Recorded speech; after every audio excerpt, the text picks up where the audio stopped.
right, so speaking of the wrecks, let's talk about your big moment. Yep, 89. Yep, with Emerson. Yeah, I mean, we were both going for our first Indy 500, and that again, that was the perfect race that we waited till the end of the race to go up and show what we had. I could have led that race easily early in it, but I wanted to take care of the equipment. I wanted to get to the end of the race. I didn't want to take any chances lapping cars or really racing anybody. You know, I wanted to get to the end, and we did, and we had the fastest car at the end of the race and so on. And so I went up there, and I think I startled Emerson Fittipaldi, I think, because, you know, if I was in Emerson's shoes, I would have went, where did he come from, and why is he so fast here at the end of the race? And so anyway, we got together in turn 3 with coming around to get the white flag, which means one more lap to go. And 2 cars went in and only one came out, and it wasn't me, you know, it was Emerson. And so,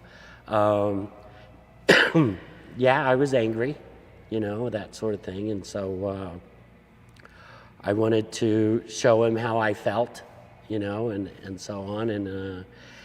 And I started to walk out towards the track once I got my helmet off and got out of the car and got my helmet off. And I started to walk out to the track to give him the number 1 sign, you know, and I had a corner worker step in front of me and a safety guy. And he goes, where are you going? I go, I'm going out there. And he goes, what, you want to flip him off? I went, yeah. He stepped aside and said, go right ahead. It was too funny. And so I went out there, and I was waiting for Emerson, and it felt like it took a really long time, but it really didn't, you know. And because the cars were under yellow, they were going slow. And so I had time to think about it, and all these memories came back to me. You know, I'm at the Indy 500. I'm standing in front of all these people, and then all the people that are watching on TV worldwide. You know, I actually even had a thought of that go-kart racing with my dad when I was really young. We watched a young kid get out of his go-kart after crashing and so on, and took his helmet and threw it down into the seat of the go-kart. And my dad said, if I ever catch you doing that, you're done. You won't come back up here, okay? So it was a teaching moment. That even came back into my head years later, right? So I went, well, I can't flip him off, you know, and so he's coming around for the last time. He's actually coming around to get the checkered flag, you know. And so I congratulated him on his first win, and that's what took over in me. And I kind of call it a moment of clarity, okay?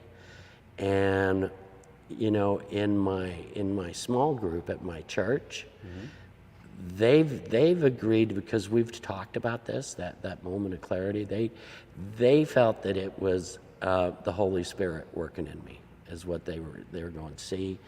Even then, and I didn't really have a relationship with God at that time, but He had one with me. Yeah. You know, and so even when I didn't believe in Him, He believed in me, and so. Yeah, that's what it was. You know, just it was that moment of clarity and the Holy Spirit working.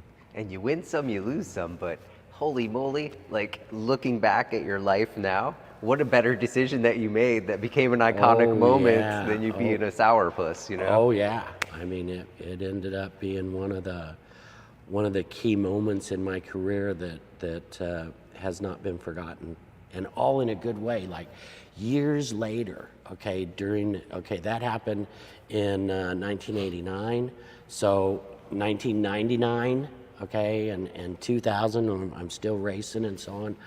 I've had fathers come up to me and say that he was at the race, and he was 10 years old, and it was a learning moment. His dad did it, and so now he's doing it with his son, you know, about using that as an example of what sportsmanship is. Yeah. So, and it's so gratifying. Yeah. You So know. outstanding. Yeah.